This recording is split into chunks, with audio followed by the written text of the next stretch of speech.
I found my husband in our living room with our son's fiancée just hours before the wedding. I was about to confront him, but a movement in the hallway stopped me. It was my son, Garrett, his face a mask of stone. He looked at me and whispered, "Mom, I already know. And it's worse than you think." Hello everyone. Thank you for being here with me today. Before I begin my story, I'd love to know which city you're joining us from. Please feel free to share in the comments. Now, let me take you into this story. The morning of my son's wedding, I was up at 5 a.m. I couldn't sleep. I told myself it was just nerves, the kind any mother feels on such a big day. I sat here, in this very office, staring at the spreadsheets on my computer screen. I run a small accounting business from home, nothing fancy, but it helped put our son, Garrett, through college and paid for the extras that my husband Arthur's salary didn't quite cover. The numbers on the screen were just a blur. My mind was somewhere else entirely. Outside, the world was still dark and quiet, but I could already picture the scene that would unfold in our backyard in just a few hours. White chairs arranged in perfect rows on the lawn I'd spent all spring tending to. The archway Arthur had put up, draped in the roses I'd nurtured since they were tiny little buds. I'd personally checked the string lights 3 times, making sure not a single bulb was out. Everything had to be perfect. Our son, our Garrett, deserved a perfect day. 25 years of marriage to Arthur. 23 years of raising Garrett. I'd poured my entire life into this family. I'd been the steady hand, the planner, the one who remembered the dentist appointments and the birthdays and made sure the bills were paid on time. Arthur was the charmer, the life of the party, the one everyone loved. I was the foundation he stood on. And for a long time, that was enough for me. But lately, something had felt off. A quiet distance had crept between us. It was in the way he'd stop talking when I walked into a room, the way his phone was always angled away from me. When I'd ask if something was wrong, he'd just laugh it off. "Stressed at work, honey," he'd say. "Big promotion on the line." I chose to believe him. What else could I do? You don't throw away 25 years of history over a feeling. The click of the office door brought me back to the present. It was Garrett, my son, standing there in his pajamas, a coffee mug in his hand. He looked exhausted. Dark circles hung under his eyes. At 23, he had my practical nature, but his father's handsome features. "Mom, you've been up for hours," he said, his voice quiet. "The wedding isn't until 4. "Just want everything to be perfect for my boy," I said, trying for a cheerful smile as I closed my laptop. "Your father's still sleeping?" "He left early," Garrett said, an odd note in his voice. He walked over and sat on the edge of my desk, suddenly looking much younger than his years. "Something about picking up a gift for Brenda's parents." I frowned. That was news to me. "Mom," he said, hesitating. "Can I ask you something?" I turned my chair to face him fully. In the harsh light of my desk lamp, his worry was plain as day. "What's eating at you, sweetheart?" He took a deep breath. "Do you think Brenda really loves me?" The question hit me like a punch to the gut. Brenda, his fiancée. Ambitious, beautiful, a junior architect from a family with old money and connections. On the surface, she was everything we'd ever wanted for Garrett. But I'd had my own private doubts. I'd seen the way her eyes would sometimes glaze over when Garrett talked about his passions, the way she'd check her phone during family dinners. "Why would you ask that, honey? It's your wedding day." "I know, and maybe it's just cold feet," he mumbled, staring into his coffee. "But sometimes when she looks at me, it feels like she's looking right through me. Like I'm just a box she needed to check off on her way to the perfect life." He paused. "And lately, she's been spending so much time with Dad. They're always talking about finances, investments. She says he's mentoring her." I wanted to tell him about the things I'd noticed, too. How Arthur's eyes followed Brenda around the room. How he always found excuses to help her with her coat or refill her drink. How he knew exactly how she liked her coffee, 2 sugars, splash of cream, without ever having to ask. Instead, I reached out and squeezed his hand. Wedding jitters are normal, honey. Marriage is the biggest step you'll ever take. It's not just jitters, Mom, he said, his voice cracking. He finally looked at me, his eyes filled with a pain that terrified me. I think she's in love with someone else. I froze, my blood turning to ice. What makes you say that? Little things, he whispered. The way she lights up when Dad calls. How she always asks about him first when she comes over. Yesterday, I saw them in the garden, just talking, and the way he looked at her, it wasn't how a father-in-law should look at his son's fiancée. I felt a hot flash crawl up my neck. I forced my voice to stay steady. Garrett, that's a very serious accusation. I know, he said, his shoulders slumping. And I hope I'm wrong. God, I hope I'm wrong. Before I could answer, the door swung open again. It was Arthur. He was already dressed in a crisp shirt and slacks, looking immaculate, as always. There are my 2 favorite people, he boomed, his smile not quite reaching his eyes. He seemed surprised to see Garrett there. Big day, son. You should be getting ready. He turned his attention to me. And you, Lorraine, you're going to exhaust yourself. Brenda just called. She's going to stop by around 10 to discuss some last-minute details about the seating chart. I saw Garrett's expression tighten. What details? He asked. Oh, just making sure her parents aren't sitting next to your Uncle Robert after that political argument last Christmas, Arthur said with a breezy wave of his hand. You know how particular her family is. We should probably discuss it privately, politics and all that. Of course, Garrett said, his voice flat. Can't have the wrong people sitting together.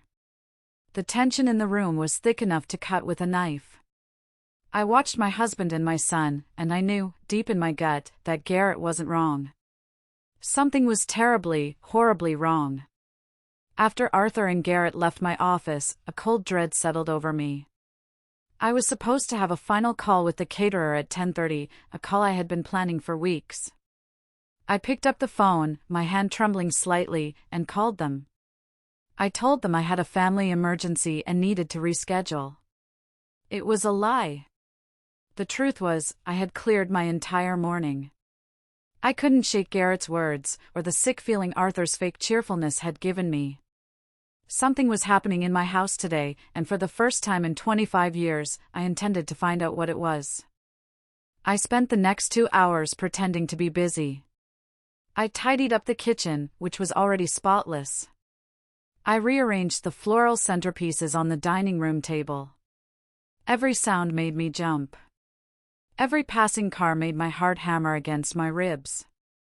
It felt like I was an actor in a play, going through the motions of being the happy mother of the groom while my insides were churning with anxiety. At exactly 10 o'clock, a sleek, white BMW pulled into our driveway. Brenda's car. I watched from the kitchen window as she got out. Even in simple jeans and a blouse, she looked like she'd stepped out of a magazine. She walked up to the front door with the easy confidence of someone who knew she belonged. My heart was pounding so hard I could hear it in my ears. I slipped out the back door and crept around the side of the house, crouching behind the large hydrangea bushes that lined our living room windows. I felt ridiculous, like a spy in my own home.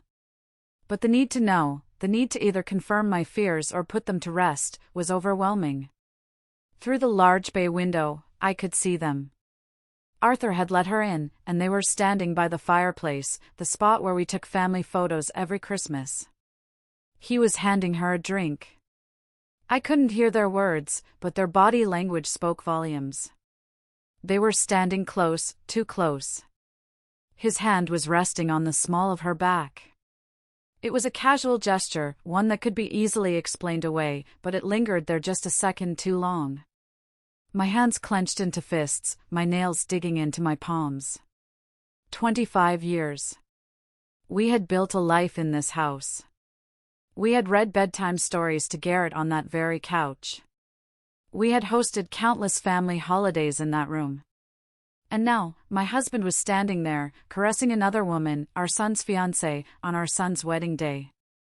I was about to stand up, to storm inside and confront them right then and there.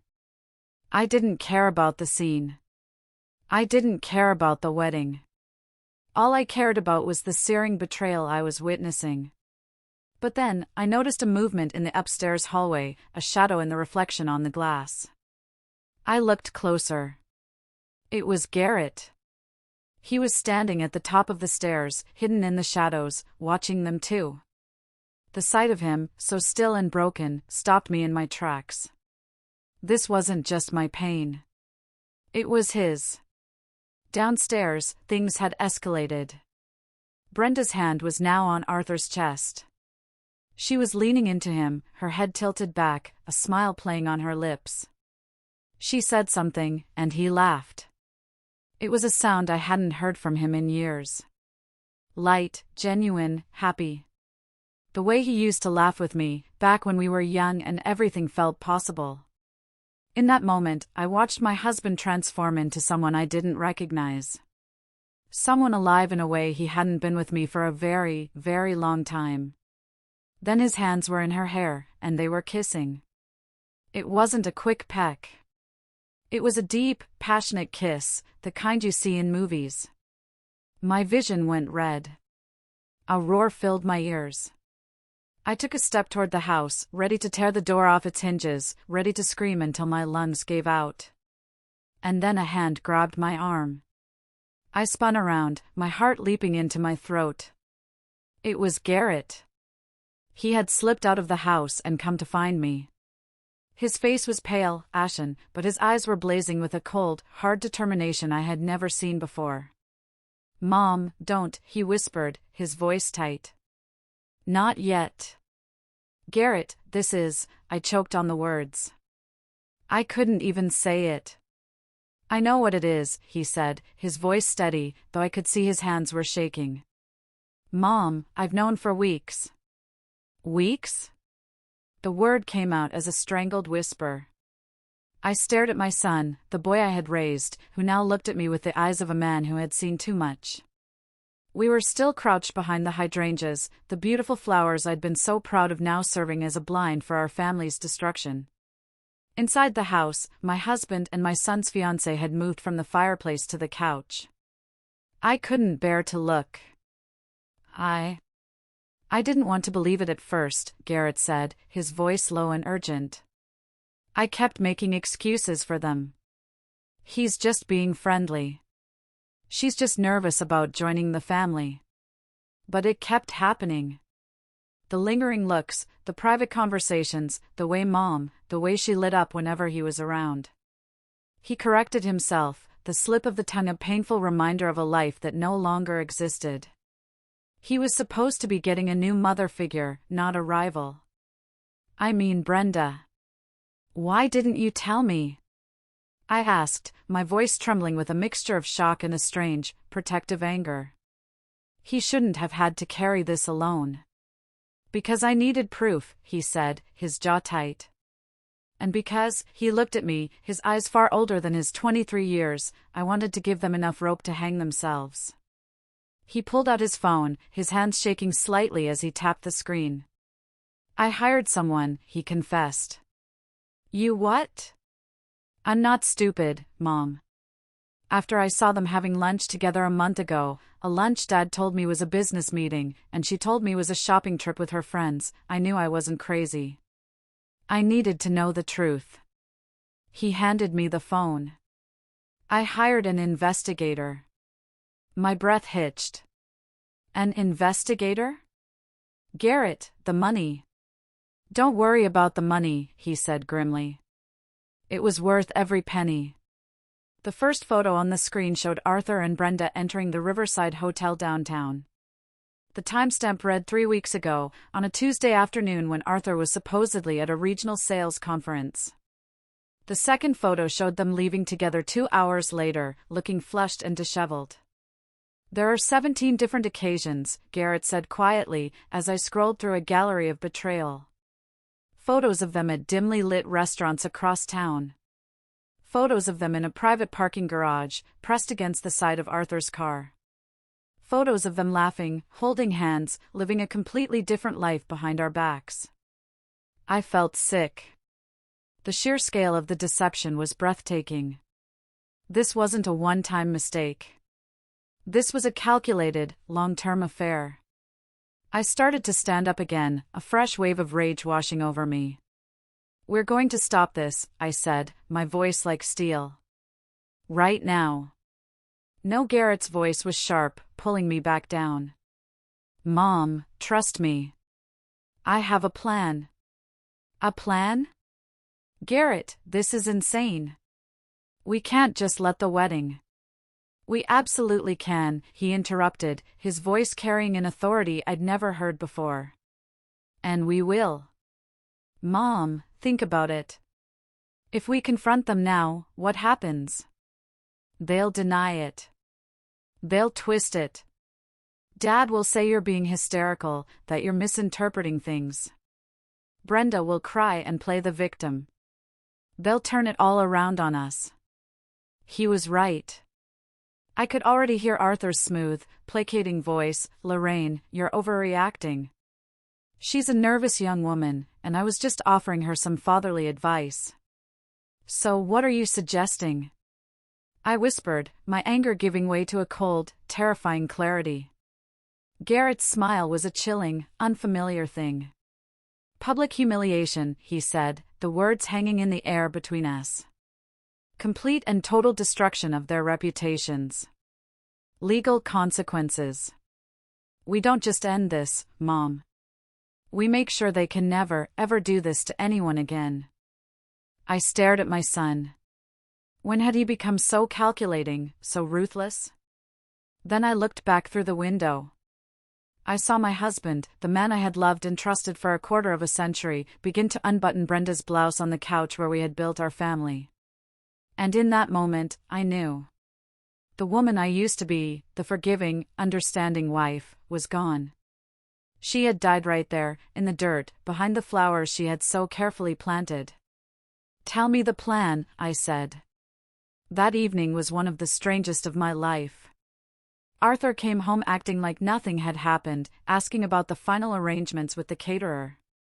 Brenda had left hours earlier, and he was the picture of the doting husband and proud father. He talked about his speech for the reception, about how proud he was of Garrett. The hypocrisy was so thick I could barely breathe. I just nodded and smiled, a hollow shell of myself, while inside I was screaming.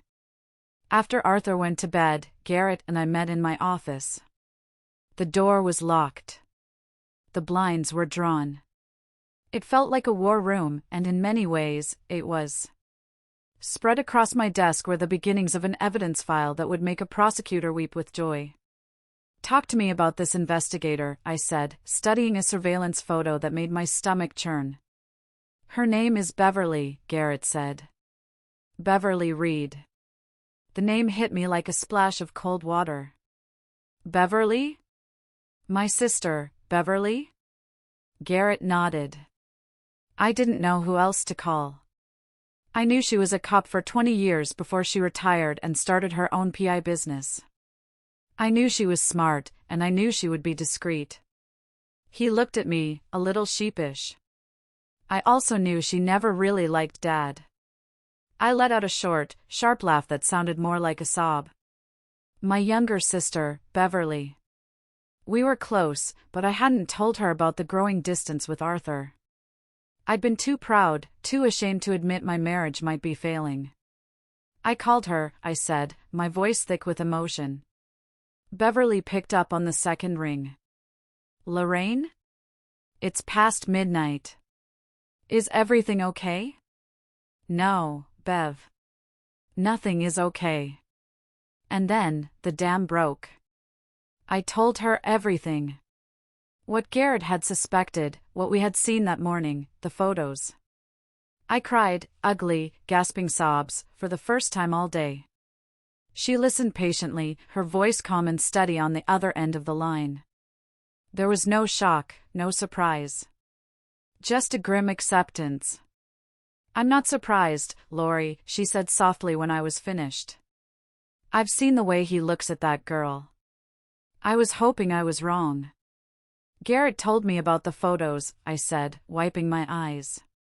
"What else do you have?" "More than you want to know, probably," she said, her voice turning professional. "I've been tracking their movements for 3 weeks. They meet twice a week, regular as clockwork, at the Riverside Hotel. He pays in cash, always. They have lunch at fancy restaurants he'd never take you to. Last week, he took her to Tiffany and Company." I felt that hot flash of rage again. Our money. The money I managed so carefully, the money that was supposed to be for our retirement, for our future. "And Lori," Beverly's voice was gentle now. "There's more. Something bigger. I've been looking into Arthur's finances, trying to figure out where all this cash for the hotel rooms and gifts is coming from. He's been sloppy." "What did you find?" I asked, dreading the answer. There was a long pause on the other end of the line. "It's not just Brenda," she said, her voice heavy. "This isn't the first time. I found a series of regular monthly payments going back 15 years. Always to the same person. A woman named Victoria Sterling. The name meant nothing to me." "Who is that?" I did some digging. She was a junior associate at his old firm, back when Garrett was a kid. She left abruptly about 15 years ago. The payments started a few months after she left. Beverly took a deep breath. "Lorraine, she has a daughter. A 15-year-old girl named Haley. I ran a background check. The father isn't listed on the birth certificate. But I'd bet my license that Arthur is her father." The phone felt heavy in my hand. I couldn't breathe. A daughter. A whole other child. 15 years of lies. 15 years of a double life. The secret trips, the unexplained expenses, the emotional distance, it all clicked into place with horrifying clarity.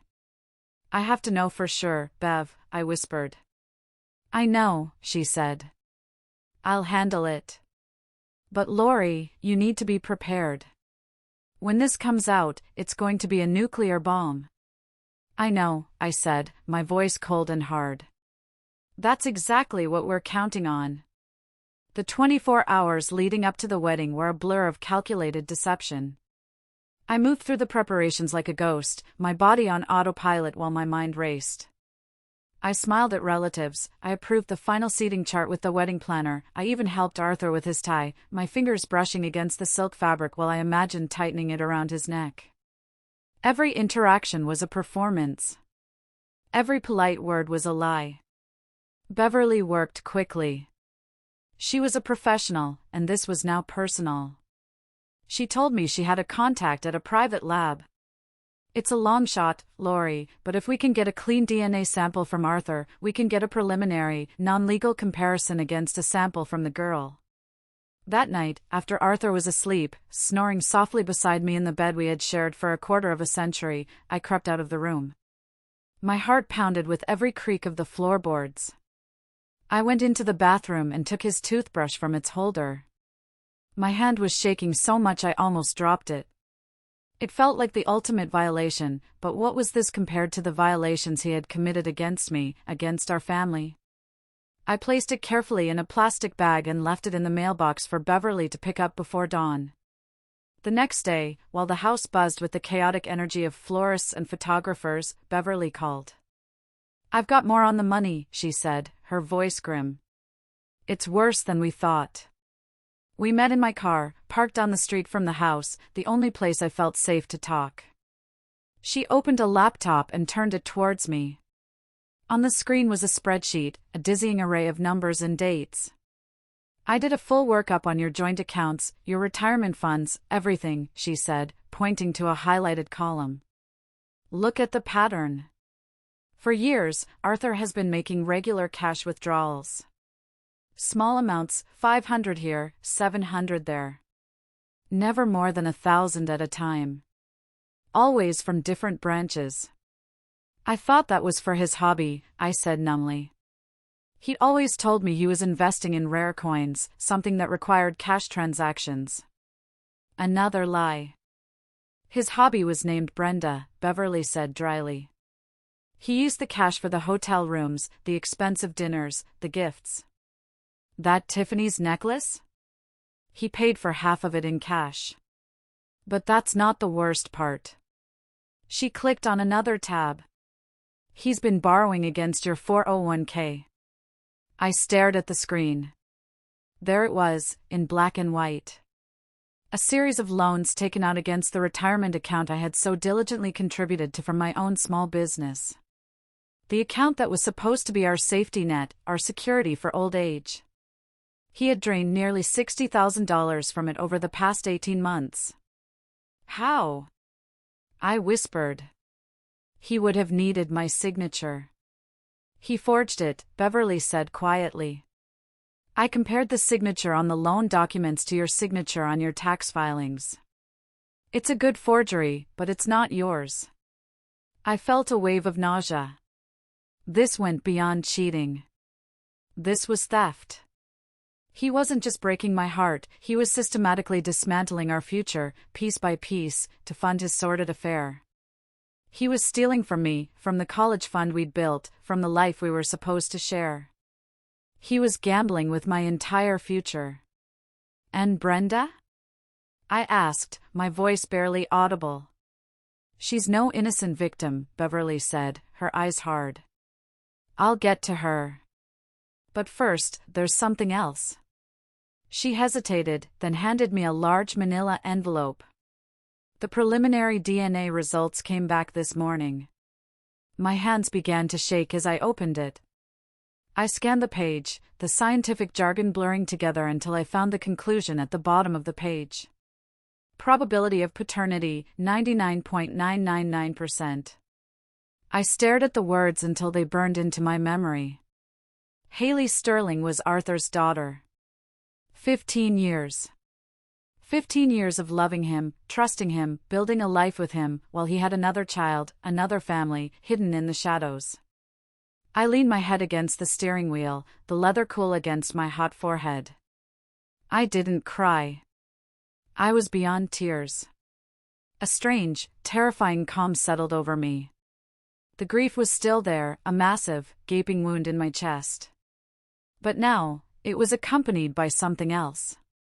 A cold, hard resolve. He wasn't just going to lose his wife. He was going to lose everything. Sitting in the car with my sister, the flimsy piece of paper in my hand felt heavier than a tombstone. It was the death certificate for my marriage, for the life I thought I had. A 15-year-old daughter. The words echoed in the silent car. How did you find her? I finally managed to ask, my voice sounding distant and strange to my own ears. Beverly's expression was a mixture of pity and professional resolve. It started with the payments. Once I had Victoria Sterling's name, it wasn't hard to track her down. She lives just 2 towns over, Lori. 20 miles from here. 20 miles. For 15 years, he had been living a secret life just a short drive away. How many times had he told me he was working late? How many business dinners had he attended? How many weekend golf trips had he taken? My mind reeled as I mentally scrolled back through years of excuses and lies, each one now taking on a sinister new meaning. I went by the house yesterday morning, Beverly continued, her voice soft. Posed as a market researcher. Victoria answered the door. And behind her, I saw the girl. Haley. Lori, she looks just like him. Same eyes, same smile. It's unmistakable. I pictured it. A teenage girl, an innocent in all of this, who looked like my husband. A sister my son never knew he had. The thought was so surreal, so monstrous, that I couldn't fully process it. My family wasn't just broken, it was a fraud. It was a carefully constructed lie that I had unknowingly helped maintain for more than half my life. Does Victoria know about me? About Garrett? I asked. I can't say for sure, Beverly admitted. But from the way she lives, nice house in a good school district, but no flashy career, it's clear Arthur is her primary source of financial support. She has every reason to keep things quiet. He wasn't just paying child support, Lori. He was funding her entire life. With my money. With our money. The money from my accounting business, the money from our joint savings, the money he had stolen from our retirement. The betrayal was so deep, so multi-layered, it felt like I was drowning. It was a systematic plundering of my life's work, my trust, and my future. I handed the DNA report back to Beverly. Put it with the rest of the evidence, I said, my voice devoid of emotion. I was numb. The shock was so profound it had short-circuited my ability to feel anything but a cold, heavy emptiness. I thought about this girl, Haley. What kind of man tells his daughter that he can't acknowledge her? What kind of man raises one child in the light while keeping another hidden in the dark? The cruelty of it, not just to me and Garrett, but to this innocent girl, was staggering. What about Brenda? I asked, needing to shift my focus, to latch onto a target for the rage that was beginning to thaw the ice in my veins. You said there was more about her. Beverly nodded, her expression hardening again. Right. Brenda. Let's talk about the fiancé. She turned the laptop back towards me and opened a new file. She's not just sleeping with your husband. She's been embezzling from her law firm. The words took a moment to register. What? She's a junior partner at a small but prestigious firm downtown, Beverly explained, pulling up documents that looked like internal financial reports. She's been padding expense reports, creating fake invoices for non-existent consultants, and funneling the money into a private bank account. It's not huge amounts at a time, but it's consistent. Over the past year, she's stolen over $200,000. My jaw dropped. $200,000? And I can trace some of that money directly back to gifts for Arthur, Beverly said, showing me a wire transfer followed by a credit card statement showing a purchase of a $1,000 watch. She was stealing from her partners to buy gifts for her lover, who was stealing from his wife to buy gifts for her. It's the most disgustingly perfect circle of deceit I've ever seen. So Brenda wasn't just a homewrecker. She was a criminal. A thief. And she was about to marry my son, to bring her corruption and her lies into the heart of what was left of my family. The numbness in my chest was gone, replaced by a white-hot fury. This wasn't just about a broken heart anymore. This was about protecting my son. This was about justice. This was about making sure these two people faced the consequences for every single lie, every single dollar, every single broken promise. Okay, I said, looking my sister in the eye. The plan for the wedding. Let's go over it one more time. I want it to be perfect. The knowledge of Brenda's embezzlement added a dark and criminal layer to the already staggering betrayal. It shifted everything. This was no longer just a messy, heartbreaking domestic drama, it was a conspiracy of fraud and theft perpetrated by the two people who should have been closest to us. How did you get all this? I asked Beverly, gesturing towards the damning financial documents on her laptop screen. We were still in my car, the air thick with the scent of conspiracy and stale coffee. Brenda's not as smart as she thinks she is, Beverly said with a grim satisfaction. She got sloppy. And I have friends in law enforcement who were willing to pull a few strings when they heard the story. A friend of mine in the fraud division took one look at these patterns and knew exactly what he was seeing. She pointed to the screen. She was moving the money through a shell corporation she set up under her mother's maiden name. It was amateur hour. I thought about Brenda's parents, the Holloways. They were pillars of the community. Her father was a respected judge, her mother sat on the board of 3 different charities. They moved in circles where reputation was everything. They believed their daughter was a brilliant, rising star who was marrying into a good, stable family. They had no idea their golden child was a thief, and that the stable family she was marrying into was a house of cards built on lies. The public humiliation was going to destroy them, too. For a fleeting moment, I felt a pang of pity for them. They were innocent collateral damage. But that feeling was quickly extinguished by the fire of my own betrayal. "So, Arthur is stealing our retirement money to buy gifts for his mistress," I summarized, the words tasting like poison. "And Brenda is stealing from her company to buy gifts for my husband, her lover, who is also her future father-in-law." I shook my head in disbelief. "You can't make this stuff up." "It gets better," Beverly said, a wry twist to her lips. "Some of the money Arthur took from your 401k? He invested it in a can't-miss real estate deal that Brenda recommended." "Let me guess," I said, my voice dripping with sarcasm. "The deal was a bust?" "The deal never existed," Beverly confirmed. "The money went straight into that secret account of hers. She was stealing from him, too. He was so blinded by his own ego and infatuation that he never even saw it." I had to laugh. It was a bitter, joyless sound. My brilliant, charming husband, the man who always thought he was the smartest person in the room, was being played for a fool by a 20-something embezzler. It was almost poetic. We spent another hour going over the evidence Beverly had compiled. She had everything: bank statements, surveillance photos, hotel receipts paid in cash, wire transfers, forged loan documents, and now, a complete file on Brenda's criminal activities that was ready to be handed over to the district attorney. And, of course, the DNA report. The smoking gun that proved 15 years of deception. I looked at the file, at the neat tabs and organized pages that represented the complete demolition of my life.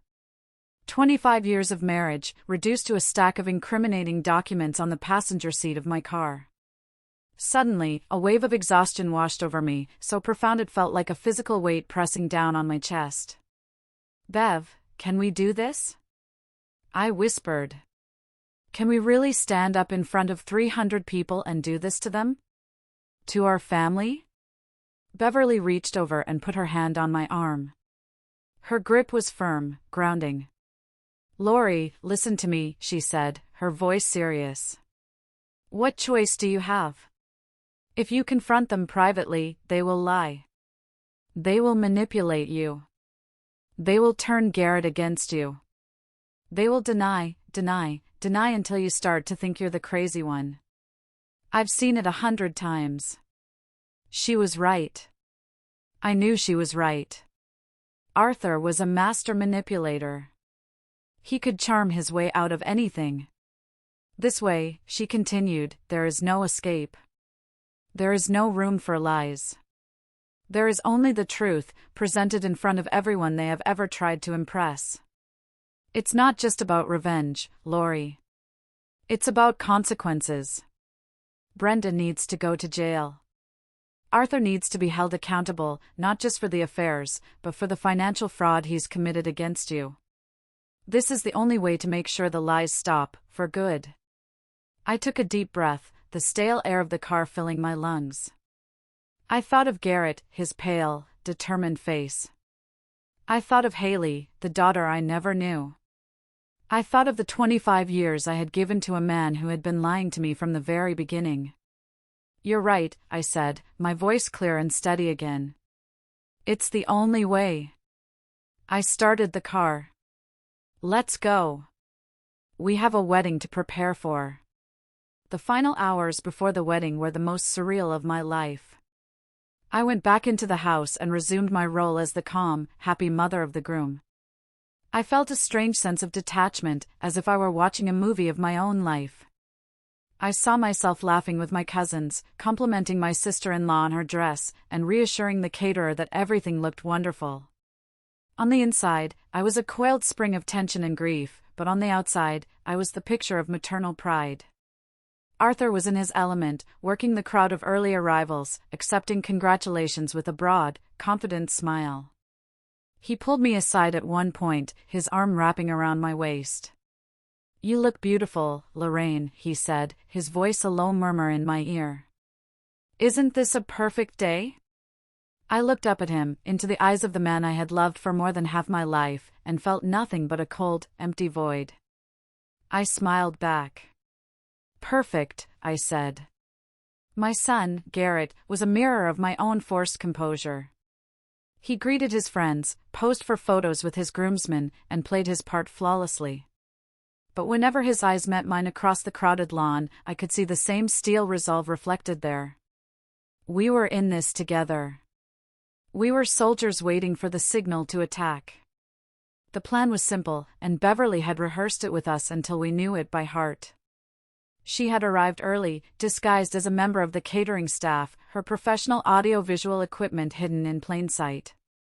She had connected her laptop to the large projection screen that we had rented, which was supposedly for a sentimental photo slideshow of Garrett growing up. No one suspected a thing. She had a small remote control in her pocket. When the time came, all she had to do was press a single button. I had my own role to play. I had prepared the divorce papers with my lawyer a week ago, a fact I had kept secret even from Garrett. They were signed and notarized, sitting in a sealed envelope in my purse. I also had a USB drive containing copies of every single piece of evidence Beverly had gathered. One way or another, my marriage would officially end today. There was no going back. I wasn't just planning for a confrontation, I was planning for the first day of the rest of my life. At 4:05, I took my seat in the front row. The string quartet began to play, and the wedding party made their entrance. Arthur sat beside me, squeezing my hand with what looked like genuine affection. I felt a tremor of revulsion but forced myself not to pull away. Brenda appeared at the end of the aisle, a vision in white lace. She looked radiant, beautiful, and utterly fraudulent. She beamed at the crowd, then her eyes found Arthur in the front row.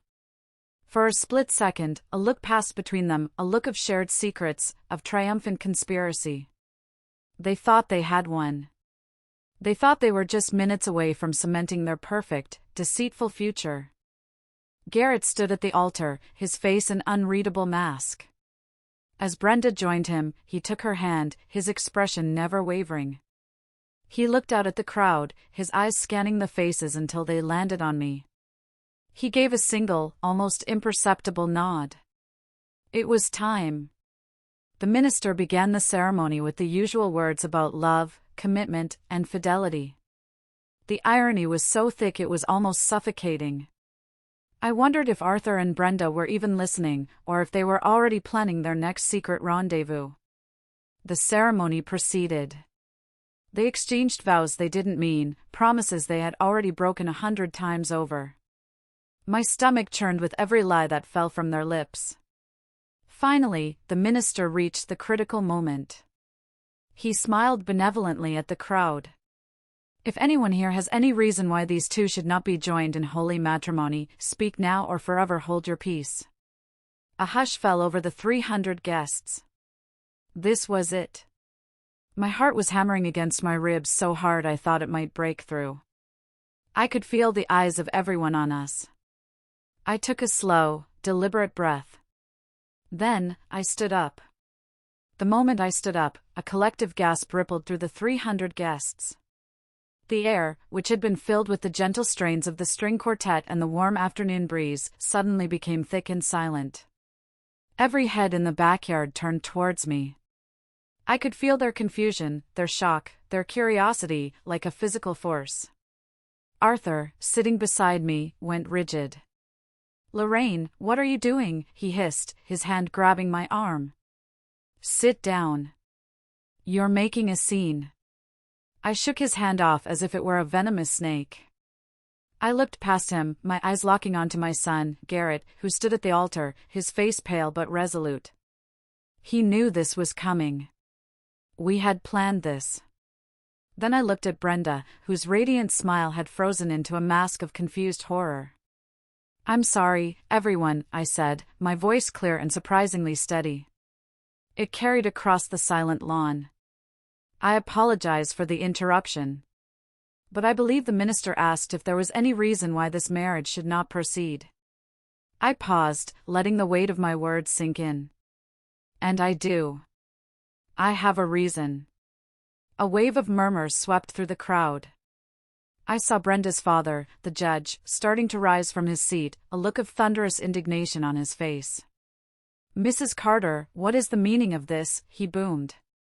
"The meaning, Judge Holloway," I said, turning to face him, "is that your daughter is about to marry my son under false pretenses. And I think you, and everyone else gathered here today, deserves to know the truth." I pulled the small remote control from my purse. It was the remote Beverly had given me. My thumb hovered over the single red button. "The truth?" Arthur sputtered, his face turning a blotchy red. "Lorraine, have you lost your mind? You are embarrassing our son." "No, Arthur," I said, turning my gaze back to him, my voice dropping to an icy calm. "You are the one who has embarrassed our son. You, and your mistress." With that, I pressed the button. Behind the altar, the large screen that was supposed to be showing a slideshow of Garrett's baby pictures flickered to life. The first image to appear was a crystal-clear surveillance photo of Arthur and Brenda, locked in that passionate kiss in our living room. The one Garrett and I had witnessed just the day before. The crowd erupted. There were shrieks, shouts, people standing up to get a better look. I saw Brenda's mother clutch her chest, her face ashen. "But that's not all," I continued, my voice somehow carrying over the chaos. "You see, this wasn't just a one-time mistake. This has been going on for months." The screen changed. A new photo appeared, Arthur and Brenda entering the Riverside Hotel, the timestamp clearly visible. Then another, and another. A collage of their secret meetings, their clandestine lunches, their lies laid bare for all to see. Brenda was stammering, trying to deny it, but her voice was lost in the uproar. Arthur was on his feet, shouting, "This is fake. These are photoshopped. Lorraine is having a breakdown." "Am I, Arthur?" I asked calmly. "Then perhaps you can explain this." The screen changed again. This time, it showed bank statements. My finger, in a close-up photo, pointed to the suspicious cash withdrawals, the forged signatures on the 401k loan documents. The receipt from Tiffany and Company for a $15,000 necklace flashed on the screen, followed by a photo of Brenda wearing that very necklace at her bridal shower. The noise from the crowd began to die down, replaced by a stunned, horrified silence. This was no longer just a cheating scandal. This was something darker. "My husband has been systematically stealing from our family's retirement savings to finance his affair," I announced. "And his fiancée, the woman about to marry my son, has been busy as well." The next slide showed the evidence of Brenda's embezzlement from her law firm. The fake invoices, the wire transfers. I could see her partners in the fourth row, their faces turning from confusion to pure fury. And then, I delivered the final, devastating blow. "But the best part," I said, my voice turning to ice, "the real heart of the deception that has defined my marriage, is that my husband's lies didn't start with Brenda." The DNA test results filled the screen, the words "probability of paternity, 99.999%" displayed in huge, bold letters. Below it was a photo of a pretty, smiling 15-year-old girl. "This is Haley Sterling," I said, my voice shaking with 15 years of repressed pain. "She is Arthur's daughter. A daughter he has kept hidden from me, and from his own son, for her entire life." The silence that followed was absolute. 300 people, staring at the evidence of a betrayal so complete, so devastating, that even the most seasoned gossips were rendered speechless. And in that perfect, terrible silence, I watched the world I had known for 25 years burn to the ground. The silence was broken by a single, sharp sob. It came from Brenda, who swayed on her feet, her face a ghastly white against the pure white of her wedding dress. Then, she crumpled to the ground in a heap of lace and shattered dreams. That single sound broke the spell. The backyard erupted into chaos. People were shouting, pointing, pulling out their phones to record the disaster. Brenda's mother rushed forward to her fallen daughter, while her father, the judge, just stood there, his face a mask of disbelief and utter humiliation. Arthur was frozen for a moment, his face a kaleidoscope of rage, panic, and dawning horror. He looked from the screen, to me, to the stunned faces of his friends and colleagues. He was trapped. There were no lies, no smooth words that could get him out of this. His carefully constructed world had been publicly and irrevocably demolished. Then, he did the only thing a coward could do. He ran. He bolted, pushing through the stunned crowd, knocking over a rack of champagne glasses as he scrambled towards the parking area. He was actually trying to flee the scene of his own life's implosion. But Beverly was waiting for him. My sister, still in her catering uniform, stepped out from behind a large oak tree that bordered our property. She was a small woman, but she moved with the confidence of a seasoned cop. As Arthur barreled past, she stuck out her foot. It was a perfectly executed trip. Arthur went down hard, hitting the manicured lawn and skidding a few feet in his expensive wedding suit. "Going somewhere, Arthur?" Beverly asked mildly, strolling over to where he lay sprawled and gasping.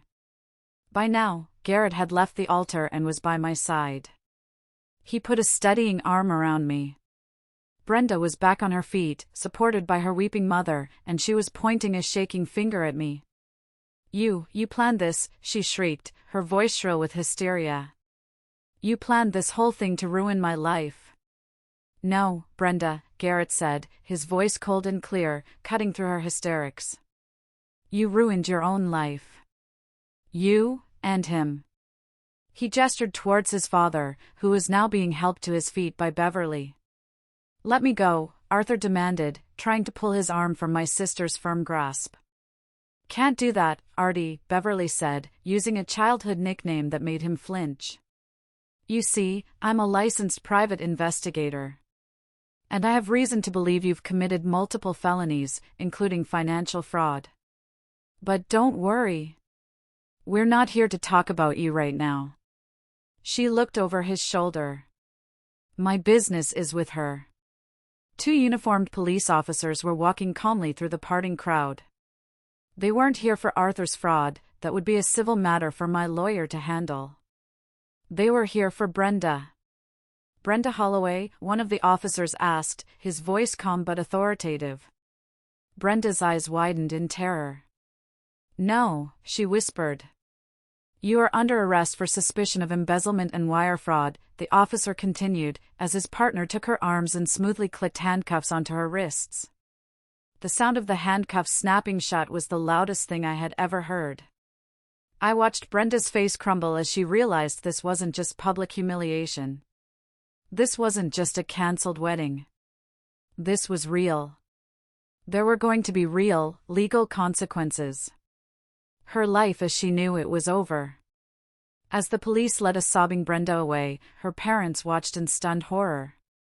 The photographers, who had been hired to capture a fairy tale, were now capturing the downfall of a prominent family, their flashes popping relentlessly. The crowd was starting to disperse now. Some were leaving quickly, not wanting to be part of the disaster. Others were lingering, whispering in shocked huddles, their phones still held up, recording everything.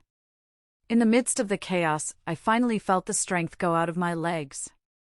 Garrett held me up. "It's over, Mom," he whispered. "It's finally over." I looked around at the wreckage of the perfect day I had planned. It was a disaster. It was a nightmare. But for the first time in months, I felt like I could finally breathe. If you're still listening, could you do me a huge favor and like this video, and comment the number 1 down below? It lets me know you gave me a thumbs up, and it tells me you're right here with me on this journey. Your support is a massive encouragement for me. Please, comment the number 1, and let me tell you what happened next. The 3 hours that followed the explosion were a blur of flashing blue lights, hushed conversations, and the slow, painful process of dismantling a wedding that never was. The police took our statements. Brenda was taken away in a squad car, her beautiful wedding dress looking absurd and tragic under the harsh glare of the setting sun. Arthur, after being questioned and released, simply disappeared. He got in his car and drove away without a word to me or to his son. Most of the guests had left, though a few close family members and friends remained, moving through the debris of the reception like ghosts, helping the shocked catering staff clear away the uneaten food and untouched champagne. My sister Beverly stayed, of course, a quiet, solid presence at my side. I finally found Garrett in the kitchen. He was still in his tuxedo, calmly eating a sandwich as if he'd just attended someone else's wedding instead of orchestrating the public destruction of his own. "How are you feeling?" I asked, my voice hoarse. "Relieved," he said without a moment's hesitation. He took a bite of his sandwich. "For the first time in months, Mom, I feel like I can breathe." He looked at me, a flicker of the old warmth returning to his eyes. "How are you?" "I don't know yet," I answered honestly. "I think I'm just numb." The next few weeks were a painful and messy ordeal. The story, predictably, became a local media sensation. Wedding day scandal, fiancé arrested at altar, groom's father implicated in decades of deceit. Our names and faces were everywhere. I stopped answering the phone, stopped leaving the house unless I absolutely had to. My little accounting business suffered, a few long-term clients quietly took their business elsewhere, uncomfortable with the notoriety. The day after the wedding, I did exactly what I had planned. I walked into my lawyer's office, my purse containing the signed divorce papers and the USB drive of evidence, and I filed. With the mountains of proof we had, Arthur didn't even try to fight it. The legal process was swift and brutal. In the settlement, I got the house and a significant portion of his remaining assets as compensation for the fraud he'd committed against our retirement funds. It wasn't a victory, it was restitution. Brenda, facing overwhelming evidence, took a plea deal. She was sentenced to 2 years in a low-security prison and ordered to pay back every penny she had stolen. Her family's reputation was left in tatters.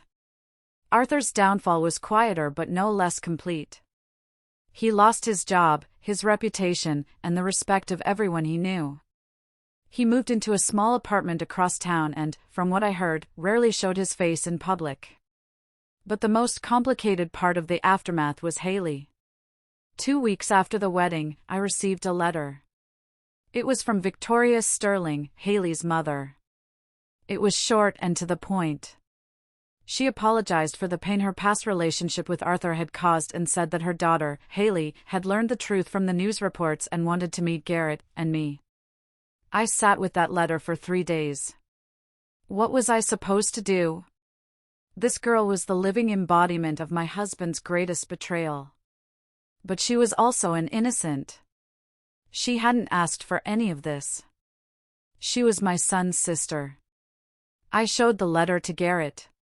He read it, his face grim. "I want to meet her," he said immediately. "She's my sister, Mom.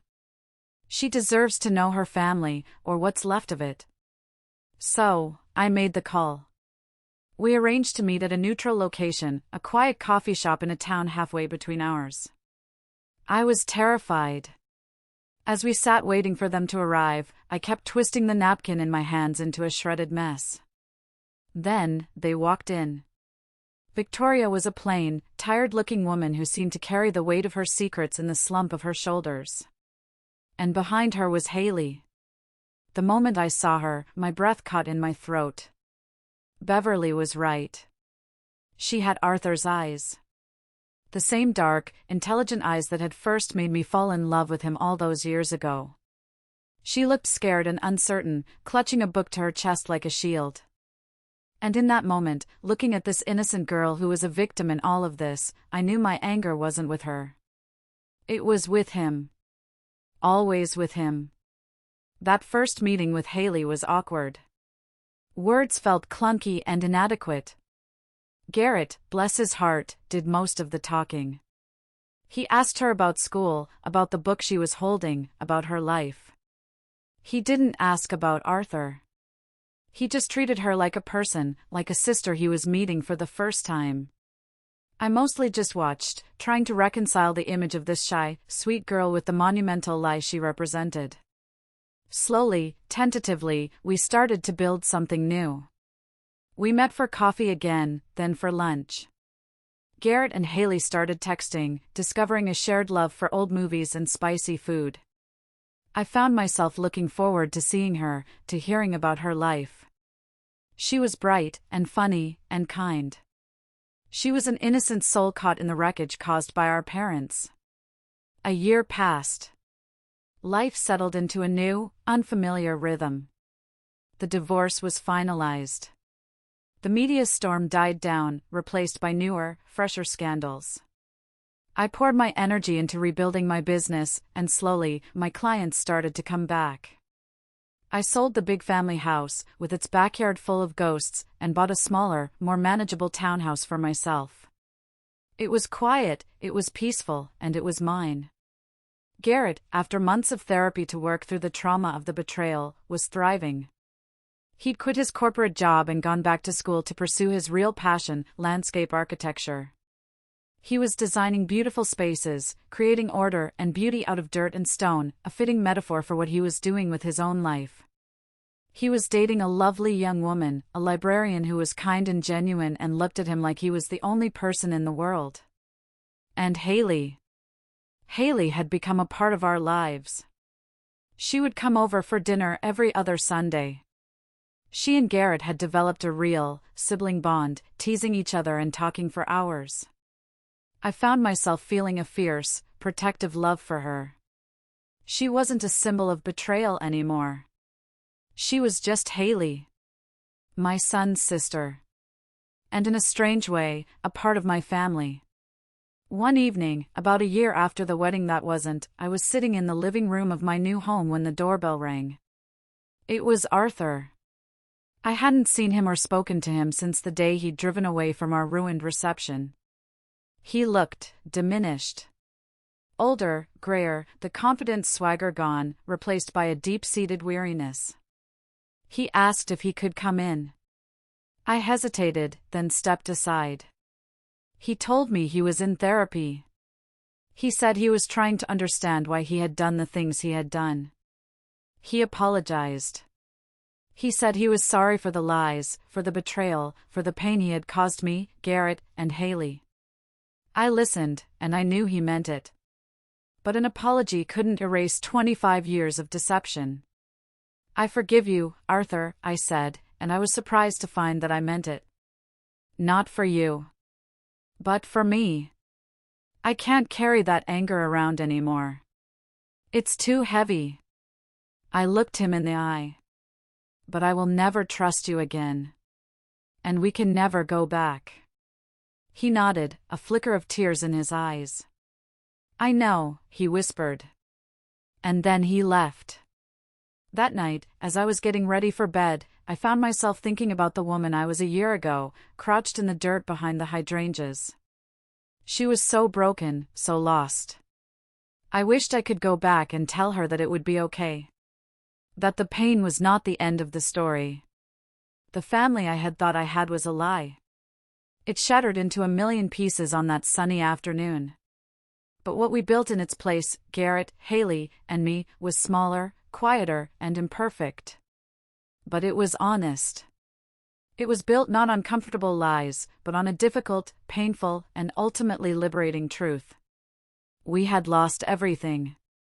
But in doing so, we had found something real. And for the first time in a very long time, that felt like enough. Thank you. Thank you for listening to my story. If you've been through something similar, or if any part of this resonated with you, please feel free to share your thoughts in the comments below. Your stories matter. And if you'd like to hear more, please consider liking this video and subscribing to the channel. Be kind to yourselves, and I'll see you again next time.